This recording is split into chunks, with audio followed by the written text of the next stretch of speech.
Hi there, and welcome to another episode of the Future of Jewish podcast. I'm your host, Joshua Hoffman. On this episode, I am joined by Ofer Gutman, who is the CEO of Masa Israel Journey, which connects Jewish teenagers and young adults to Israel and their Jewish identity through long-term experiences in Israel. Prior to joining Masa, Gutman served as the CEO of Jerusalem Venture Partners Community, Executive Director of the World Zionist Organization in North America, and Director of Long-Term Programs at Israel Way. Enjoy my conversation with Ofer Gutman.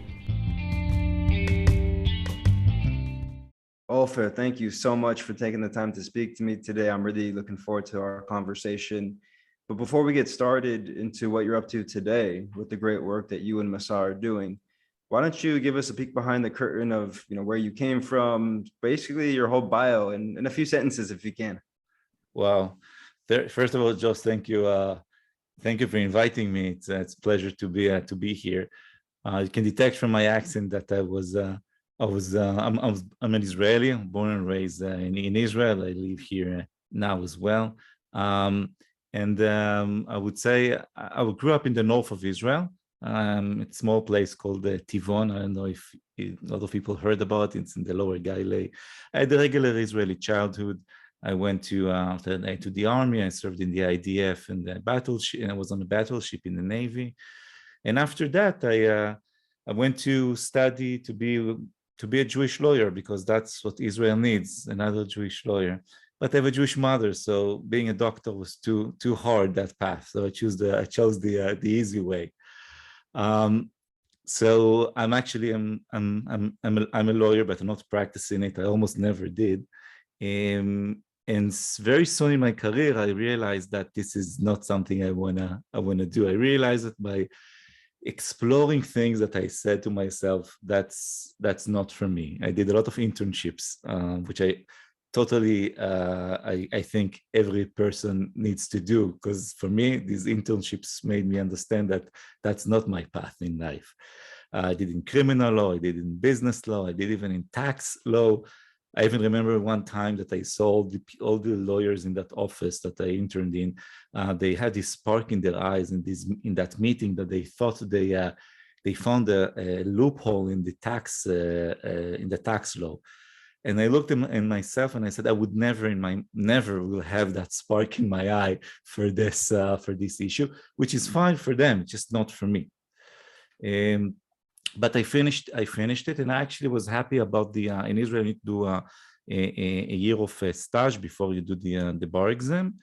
And I chose to do it in something that I think led me to what I'm doing today.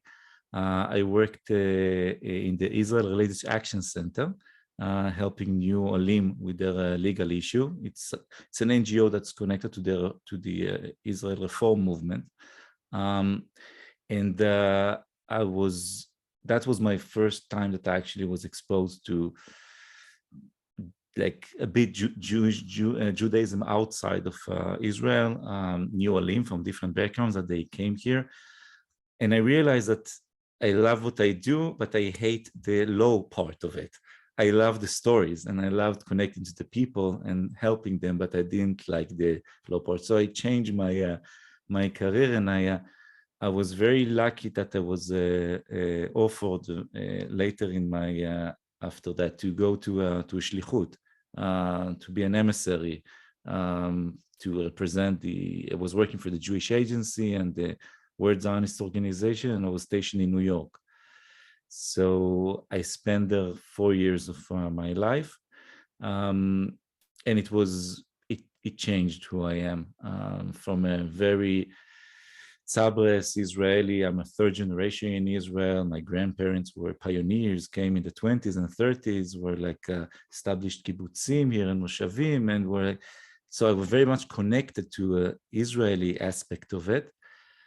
But I would say the cliche, I left to Shlichut as an Israeli, I came back as a Jew, which is something that if I could send every Israeli to Shlichut, you can't do that. But there's tens of thousands of us that did it, and I think it's an amazing experience. You come to America. You think you're going to give so much to the community, which you are, but you have no idea how much you're going to receive.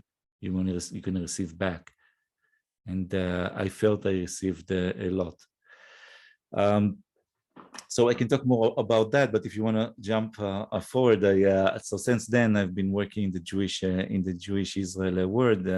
As I was a Masa organizer and some different positions within Masa. In the last 3 years, I'm running the organization. I'm the CEO of Masa today. That was amazing. Thank you for that. Before we get into Masa, because there's some really important work that Masa is doing, I want to go back to this joke that I think a lot of my listeners, I think I've said it on the podcast a few times, but I want to sort of emphasize it again because it's so true. You know, you leave Israel as an Israeli and you come back as a Jew, and that's a joke in Israel amongst Israelis. The Israelis that have experienced that totally get it, and the ones that don't can never really understand it until they do it. That's my experience, at least in talking to Israelis that have done it, like yourself, and the ones that haven't, and are like, what do you mean I come back a Jew? Like, I'm Jewish. So I just want to know, like, how, like, talk to us more about that time in your life, those 4 years in New York. I understand you met what became your wife.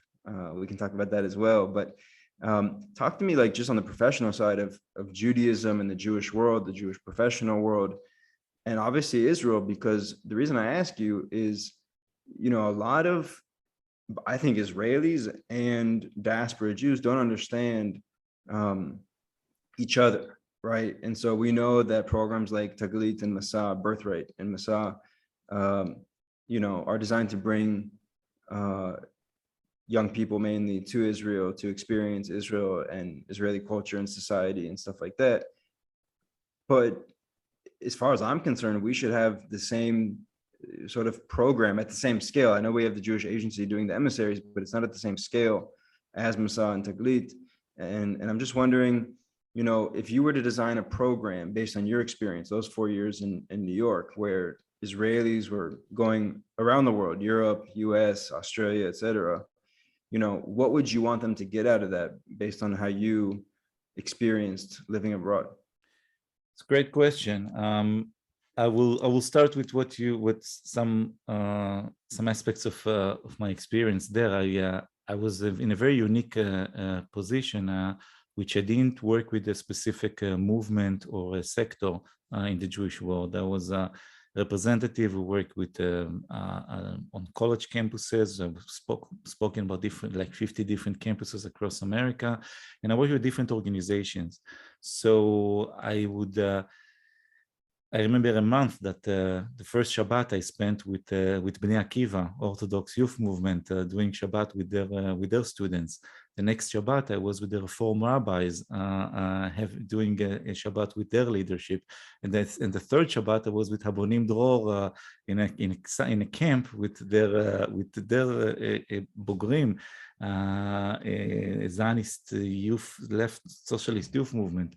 Very three different aspects of connecting to your Jewish identity, and I said to myself after that month, wow, that's really amazing. There's so many different ways, but I think the main thing is that it's the first time you feel you don't feel a majority.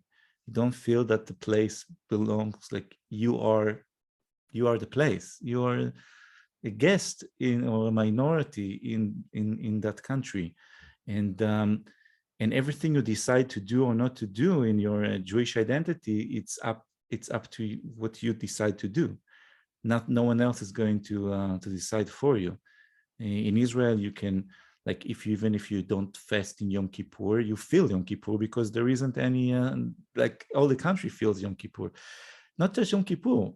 Friday afternoon, I sit in a coffee shop in Tel Aviv, and I can tell you exactly when I can feel that the Shabbat is coming. In the most secular place in Israel, but you feel it, you see it, you see the times starting to be more people like going back to their homes. It starts to be more quiet. There's less cars in the streets. You won't feel it abroad unless you be proactive to decide that this is important for you. And I think that makes it much more interesting in the development, because you need to be proactive about it and decide what you want to do with it. Which in Israel, a lot of people, like the country chose for you. You celebrate the holidays, you live in Hebrew, you go to school in a Jewish calendar. So we don't need to think about it. You are like in a more safe zone regarding the community, but less on the individual level. You're less developing yourself about that. So that's a transformation that I did when I was there. I also traveled and saw so many different communities, and I saw the celebration of Jewish life, but I also saw the challenges. And there's big challenges, and the challenges that mainly.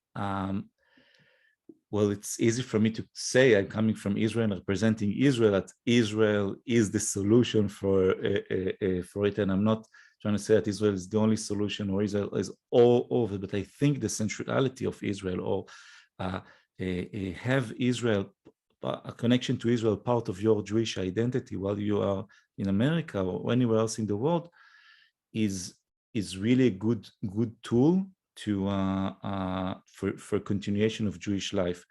It's definitely in the younger generation, because I think in America, look, I've been there. I'm working with Americans for a long time, but I lived there. It was like 15 years ago, or 12 years ago. It wasn't yesterday, but the pluralism of how to be a Jew is mainly through getting into a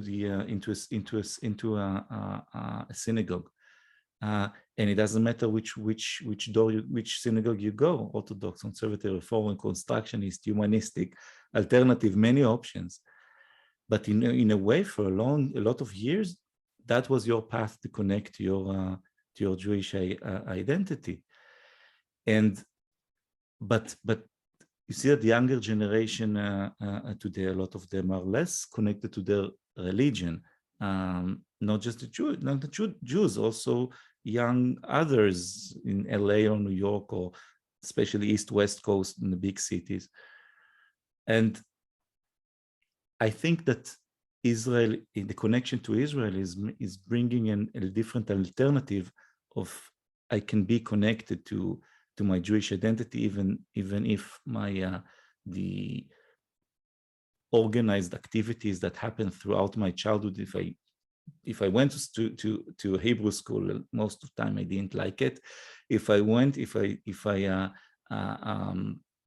to Sunday school, and most of the time I didn't like it, but a lot of families don't do it anyway. And coming here to Israel, definitely the starting point on birthright, and as a more deeper connection through Masa, is you can see, and we can see it in all of our researches, how much this connection is a lifetime, is changing the connection of the young person to their Jewish identity. When you ask me about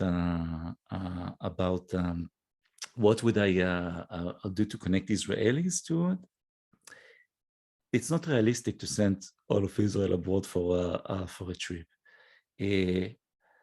I do think that it needs that Israelis go a lot abroad and go a lot of on vacations, and there should be more programs that connect Israelis that go abroad to wherever they visit, to do something in that Jewish community, even if it's for a few hours.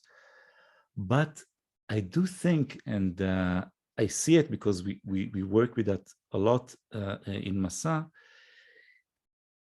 is that whatever I thought about my shlichut, that I'm going there and I'm gonna influence others, didn't think about how much it's gonna influence myself.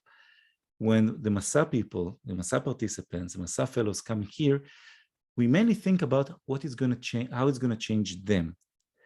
But other than helping them to connect to Israel, to their Jewish identity, to whatever that's transformation that they're having while they're here. They are meeting the Israelis here on a daily basis, and they're changing the Israeli society about their thinking. Because think about it, there is 12,000 Masa fellows a year in Israel, and they are immersed in the society. As we speak, there are hundreds of them that volunteer in school, in schools teaching English, interning or working in the startup nation, volunteering in NGOs, going all over the country.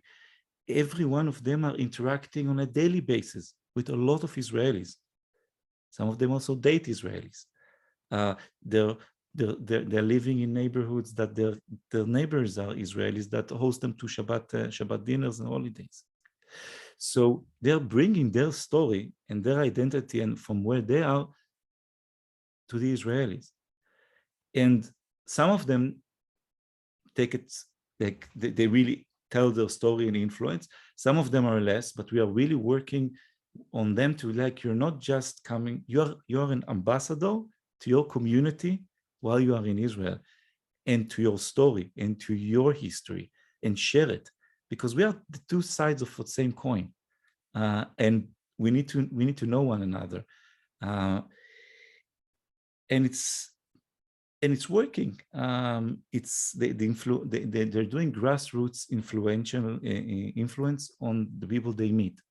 We also do some organized. We do mifgashim, interactions between. This year we're going to do it with 1,000 of our Masa Gap fellows, with people their age, pre-army Israelis who do what we call the Shnat Shirut and Mechinot. And in groups, small groups, they're going to meet throughout the year for many different Shabbatonim and meetings and interactions, the Israelis and the Americans to get together. We did it with 500 people last year, and it was a huge success. And this year we're doubling it. It's a big thing. The government is supporting this project, so they understand the importance of educating the Israelis as well about the diaspora Jewry. The whole Ministry of Diaspora is doing so many projects in that angle. The Jewish Agency is doing projects in that angle. So people understand that it's not just about connecting the diaspora Jews to Israel. It needs to work on vice versa, and on a grassroots level, not just from the government decision makers. So, Ofer, you talked a lot about, your demographic, which is typically the so-called younger generations. And we know that if we're just talking about US Jews, for example, because there's Jews all over the world, we know that, and I think Masa takes people from all over the world. We know the US has the second biggest Jewish population in the world outside of Israel. So if we're just taking US Jews, for example, we know that the younger generations, the vitriol and the anti-Semitism and the anti-Israel sentiments and messages and experiences that are happening on college campuses, that are happening on social media, that are happening in sort of everyday life as well. That obviously plays a part in people, Jews, of course, wanting to do trips like Birthright, wanting to do experiences, which, as you mentioned, are a lot more in depth, like Masa. And I'm just wondering, what have you seen on the ground in combating some of these, in some cases, unprecedented, and in other cases, divisive and difficult challenges to deal with, as I think we all want to do, which is, to try to move the Jewish people forward. Last year, in the last, not in the current operation in Gaza, that was very successful and very short and didn't have a lot of world media attention, but the last one last year did. Shomer Chomot, Gardens of the Wall. We had thousands of Masa fellows here with us when it happened. And they were, in the beginning, they were in shock, because the reality of what they saw and what they saw on social media, because I'm an Israeli, I'm not connected to so much with the social media of what's going on in the United States. even though I see it at home because my wife is an American. Like you said, I met her in the when I was living in New York. So I experienced it through her, but it's an alternative reality.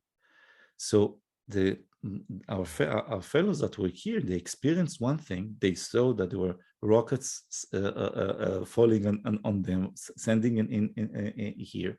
They had to be in bomb shelters, and in social media, there's a whole different narrative, a whole different story. So what it made them jump on board and tell their story. It wasn't enough. It's not a lot. It's not enough a voice. Not a lot of people. But the people that are coming here, it's changing their perspective, and they get it.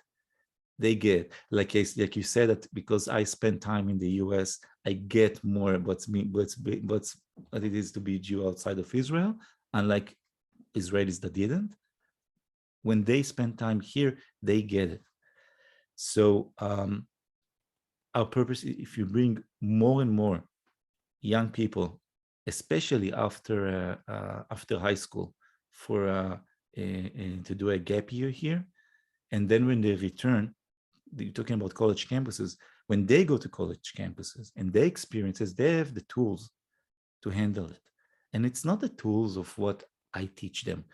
It's not like I'm giving them a seminar. I'm saying, okay, when they tell you ABC, you say DEF. No, they've been here.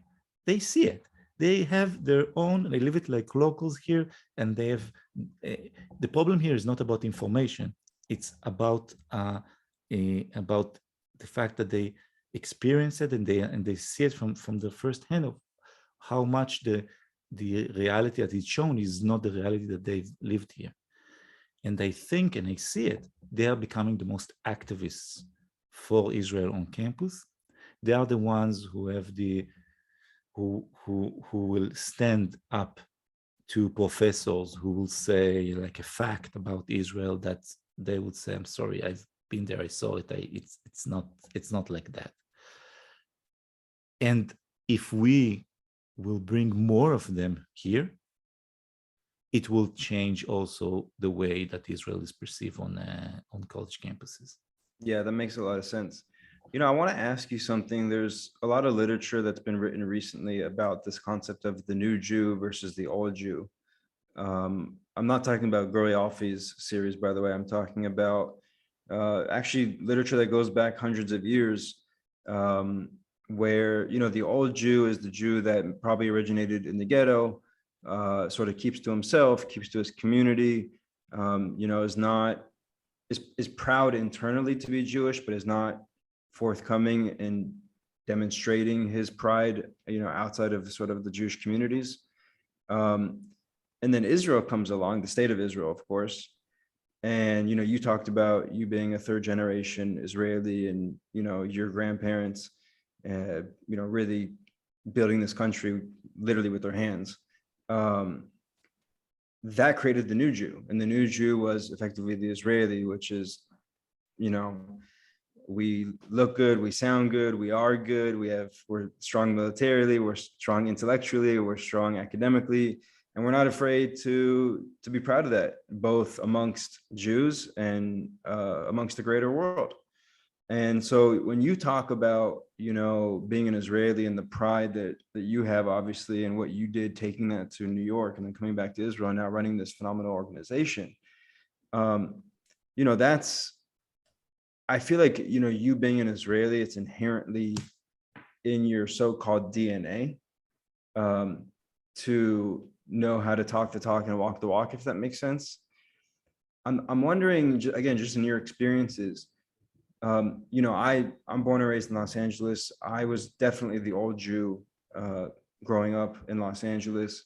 Now living in Israel for 10 years, I'm probably a little bit more new Jew than old Jew, but I still have that old Jew in me when I leave Israel. And I bring this up to you because, you talk about these fellows that come to Israel every year, with the great work of Masa and other organizations. You talked about specifically that episode in 2021 last year with the operation, and sort of how the fellows experienced it in real time. And then they go back as you said, to the States and to other places in the world, and they share those stories that they have from Israel. But like they're also still, many of them, the old Jew.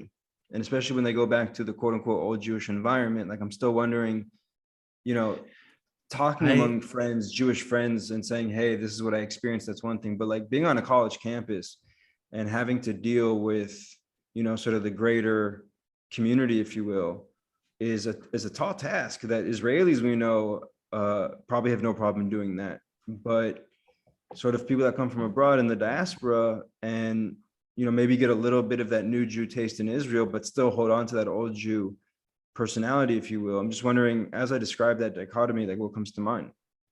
First of all, I don't see the old Jew as something bad, and the new Jew is something that is the ultimate good. There was a lot of sacrifices that made to make this new Jew, and I do think that you, as you describe yourself, have the good from both, and I think that's the bright combination to have. When my grandparents came here to build this new Jew, they had to erase a lot of their old identity, which means that my parents, even though my grandparents came all from Russia, Lithuania, and Poland, and spoke 7 languages of that area, my parents don't know any of these languages because they did intentionally, not letting them any of that ghetto culture. They will be only know Hebrew, they will grow up as Israelis, but they need roots. So what are the roots are? The roots are the Israel, and the last time we had a kingdom in Israel. So it's in Hebrew, there used to be a phrase called Mea Tanach La Palmach. I don't know if you know that. So, and that's my parents' generation. What do they know? They know a lot about the first temple, the second temple, all the hard history of the Bible, and then jumping 2,000 years to the heroes of the second, third Aliyah. There's nothing in between. Nothing happened. No, but that was I think at that time that was needed in order to create something. You need to do something very extreme if you want to change a path. But so a lot of Israelis are still now lacking that part of that old Jew, which I really think that it's very important for the full identity. So I think that a combination of both, that is actually the connection of the Israel diaspora, of the American Jew with the Israeli Jew. And specifically to your question about, I don't expect everyone to stand and to be the hero on campus. I don't expect them. I don't think some of them will raise it, some of them will write about, and some of them will just tell to their community. My purpose is not my purpose with them spending time here, significant time here. Yes, I want to create the next generation of ambassadors to Israel. That's not just it. I think it's a great pipeline to the next generation of Jewish leaders and activists within the Jewish community, of the ones that would want to be Jewish professionals. There's a lot of problem now in America about who's going to be the next leaders, the next generation of not just activists, but professionals. To be a Jewish professional is not an easy life. Definitely not going to make millions. And a lot of people choose other paths. But I see in that the ones that come here, they're being intrigued about what am I have to do with all this story. It's like they're in their personal journey that leads them after that in a path that is, it takes them a lot to be a Jewish professional or to be involved in the community when they come back. And that's using Israel just even as a tool to reinforce the Jewish community or the Jewish life abroad. I don't think Israel is being used enough as that, because I think it is for those who go through that through this experiences. You can definitely see the results. every community that sends their people to short trip, to mid trip, to long trip in Israel will gain back people that are more engaged and activists, not even anything to do with Israel. They're going to get back more activists to the community. So I do think that Israel is a tool for that.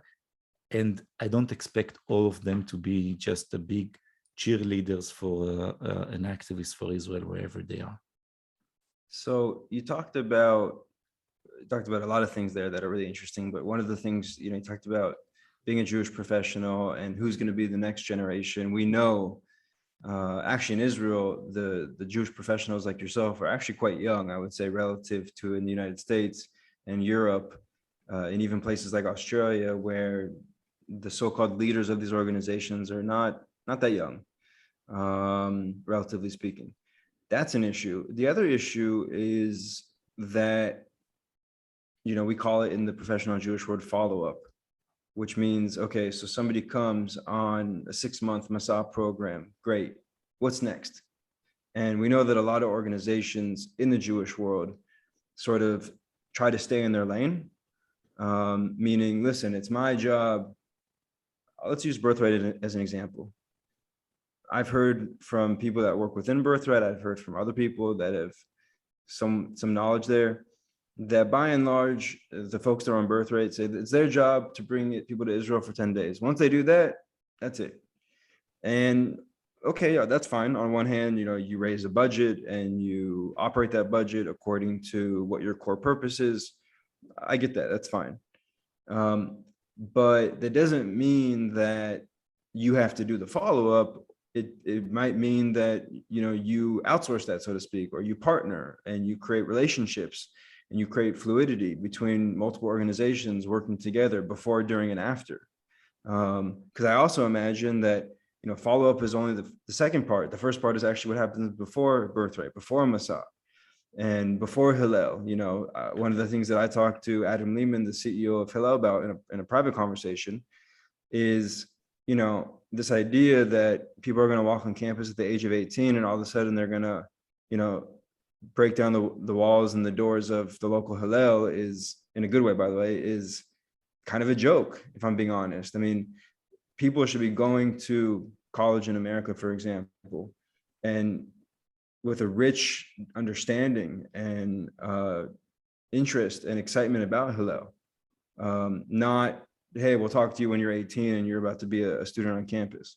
I would say Birthright's the same way. And by the way, this is not necessarily the work that Birthright or Hillel has to do alone. The question is, can you create relationships and partnerships so that we're all building each other up and that we're taking our next generations of Jews literally through their Jewish journey in different ways. Some of it's Israel, some of it's diaspora, some of it's religious, some of it's spiritual, some of it's historical, some of it's this, some of it's that, online, offline. We can talk all we want about anti-Semitism on campus and anti-Israel and how Israel is portrayed in the media. We can talk about that. We should also talk about the, frankly, lack of collaboration between Jewish organizations, one to the other in many cases, and the lack of really getting people like yourself around a table and saying, how do we create this Jewish journey, offline, online, Israel, global, etc. What do you have to say about that? I actually think that the situation with that is much better than how you described it. At least from my angle. We are working in very big partnerships with Jewish organizations, with Birthright, with Hillel, the organization that you mentioned. We meet every Birthright a group. We are after Birthright. We send them about coming again in Masa. We work very closely with the Birthright leadership. We have Hillel come to meet our gap year participants to get them engaged to go on when they go on campus.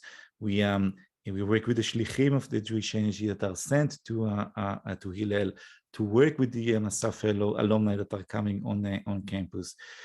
We have about almost 200 Masa alumni from the last 5 years that are working for Hillel, that are now Hillel professionals. Every time that Hillel has a job offering, we send to our alumni. We try to get them engaged with Hillel on professional level to be because I also think that it's better for, definitely better for Israel, but I think it's also better for Hillel that a person that is one of their professionals is on campus is someone who spent a significant time in Israel, spent a semester in Israel. He will do his job, I think, much better. So on that organizational level, I do think that there is cooperation. If there is sometimes there is double on resources, or it's not going as it is, maybe, and you're right about maybe sometimes there is too many organizations, but I do think we work good together. I do want to say that what we see is that at least in Masa, we don't tell them, we don't sell a program, we don't sell them to come to Israel just because of Israel. We understand that if you come for a significant time, it needs to be aligned with what's in it for you on your personal growth, on your professional development. We have tons of career programs. People would come to jumpstart their career, work in tech in Israel, do a master degree.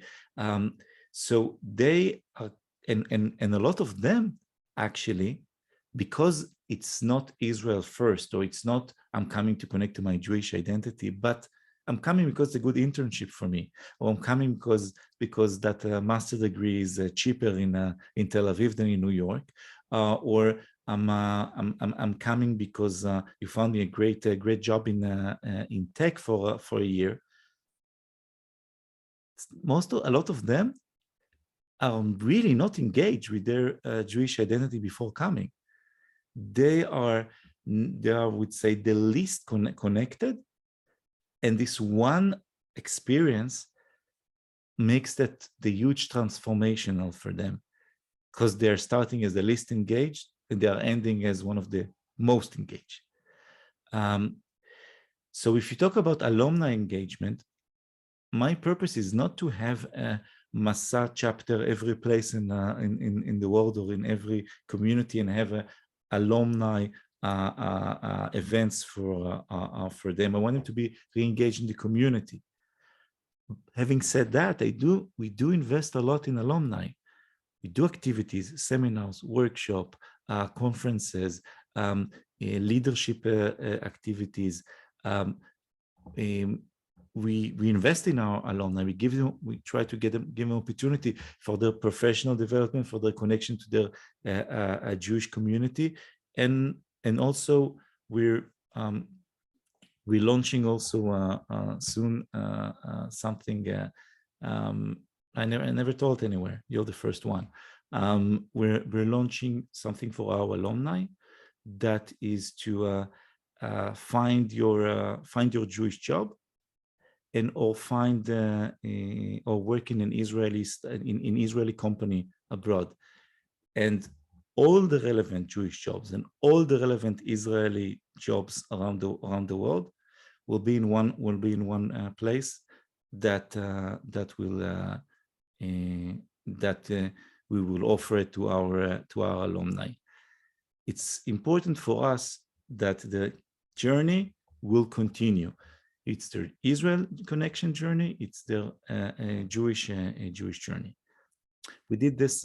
We did the pilot this summer with a few tens of Masa alumni for a summer internship in the States, in Jewish organizations, and in Israeli in Israel startups.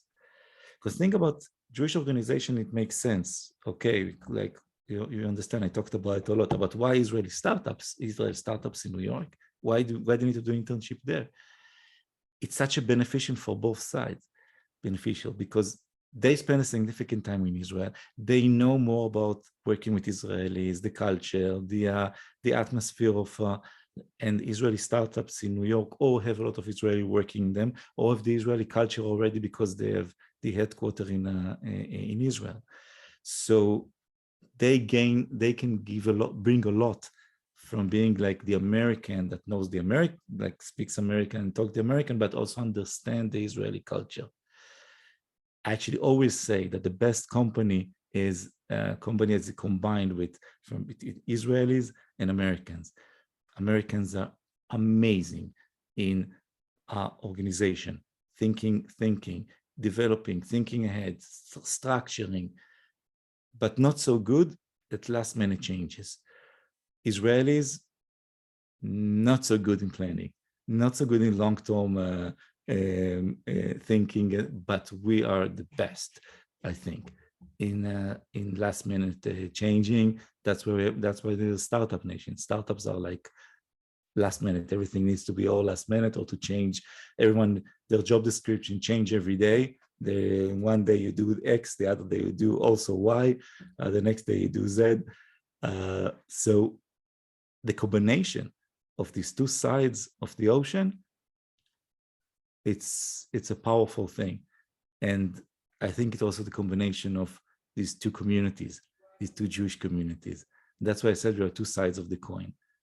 And if we'll be more connected, then it's going to be many coins. Absolutely. No, that's very well said. And I appreciate that. I also want to say that when I was speaking about the lack of collaboration amongst Jewish organizations, from my point of view, and I'm a total outsider, Masa is actually in quite a unique position for many reasons. And so I'm really happy that you gave us a peek behind the curtain of a lot of the collaborations that you guys are doing. I'm actually not surprised that you're able to sort of bring a lot of other organizations to the table, because like I said, it really feels that Masa is in this really unique and potentially super beneficial place for not just organizations, but of course for the fellows, for Israel, the economy, everything.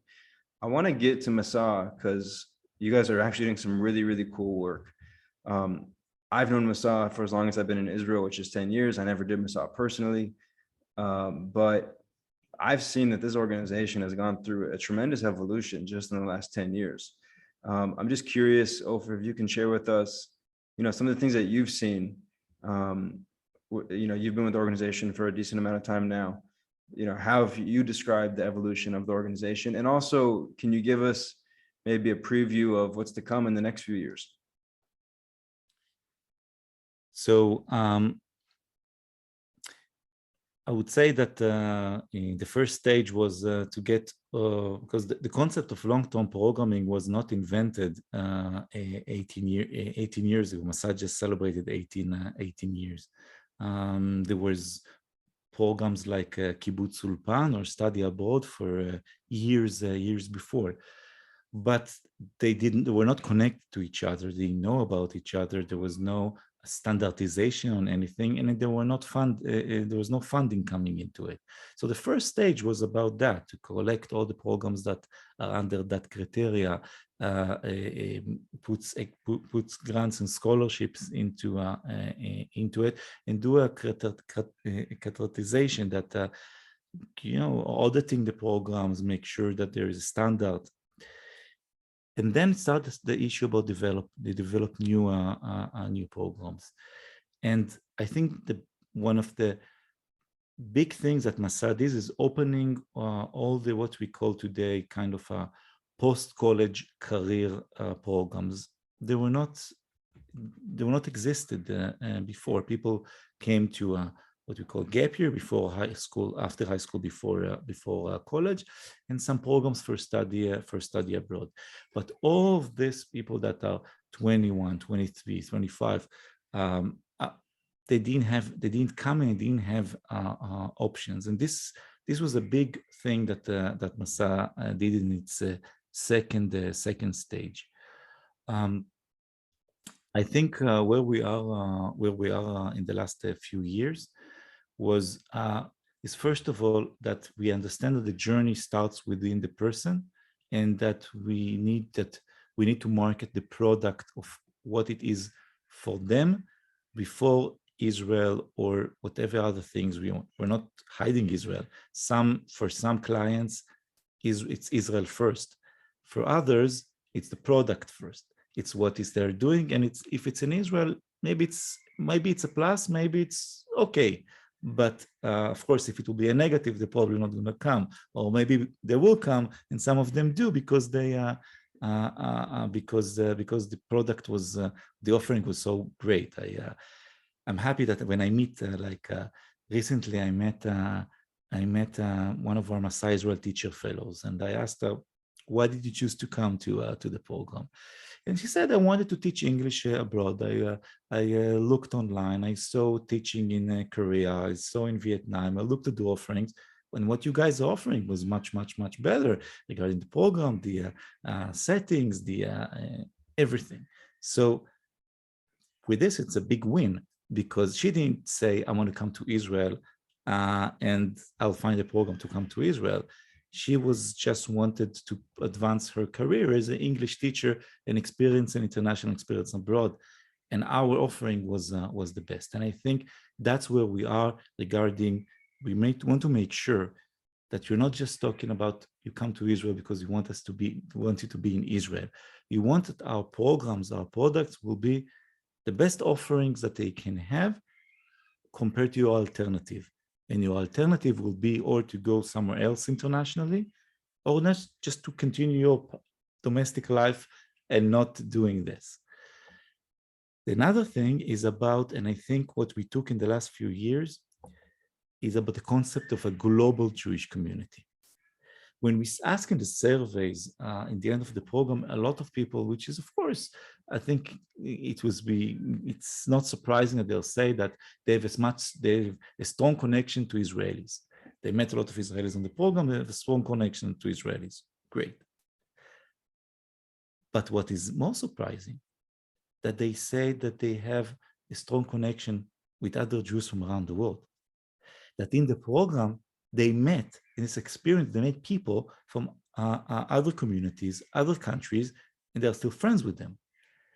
And this is a big thing because you're creating a sense of the global Jewish community. We have people from 60 different countries, a lot of them sharing apartments. You have an apartment of a program, people from 5 different countries living it. And these connections are coming from a very personal level, but everyone talking about their community and how they grew up and what they're doing and how they celebrate Hanukkah. And then you think about, okay, it's not just about me. It's not just about my relationship with Israel. It's bigger than this. And I know it's also lead to some friendships and loves. It's also leading to networks and business opportunities.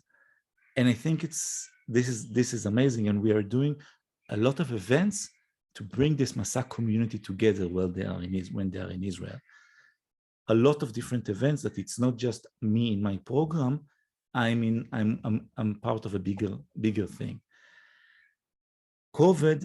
I want to say a few words about that. COVID was for us something that changed a lot, Masa, because when everyone needed to stop, couldn't work, we were the only way to do an international experience.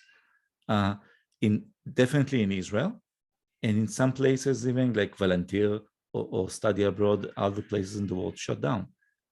We continued.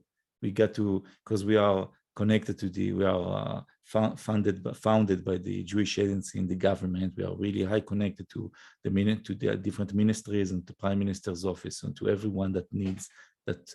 We got the permits of bringing people during COVID. We got the permits to vaccinate them. We had people that vaccinated in Israel before their grandparents were in their home. So there were thousands of people, more than thousands of people coming, and people that are even less engaged than usual because it wasn't part of their life plan. A lot of people from the States finished high school, they were accepted to Ivy League universities. They deferred it because they didn't want to study on Zoom from their parents' couches.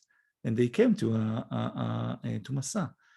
There's a lot of people about that all their industry, they were working and all their industry were shut down, and they need to reassess their life, and this was opportunity for a change of a career. So we took that. It was very, very hard, but we took it as an opportunity, and I think we grew from it even stronger than we were before. If you ask me about the next years, I would say that one thing that we are very invested in is leadership.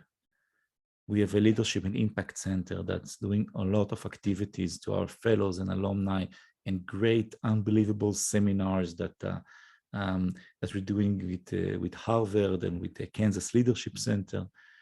We want to invest because we know that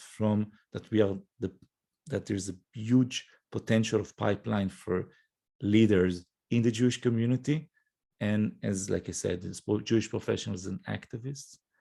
And we want to invest in them while we can, while they are in Israel, to give them the tools, to have them as a network, also to have leadership programs.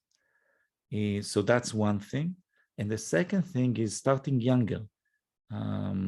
We started this year a Masa teen journey, which we starting from the age of 16 to do a long-term and mid-term programs for high school students, and we want to make this market much bigger. And it's another direction we're going. Wow, that's phenomenal. Again, the more that I hear you talk, Ofer, the more I realize how uniquely positioned Masa is to make tremendous impact and opportunities for people in Israel, for people around the world, as you talked about, different age groups now, it sounds like you're going into. So I just think it's amazing. Kol hakavod. My last question for you, you're the CEO of a major organization with major funding, major responsibility. You're bringing people from all over the world here. So you're dealing with different cultures, different languages. I know you have a big team under you, but you're ultimately the fall guy, as is every CEO. So talk to us about some of the challenges of being the CEO of such an organization, and also some of the opportunities that get you excited every morning. It's hard to manage a big team. We have people that work in about 20 different countries. We have Masa representatives all over the world, and it's not easy to run a global team. I actually think that COVID made a huge change with that it's easier. Our team is much more connected. Things that you like, because you now do more Zoom meetings and more connect that you didn't do before. I think that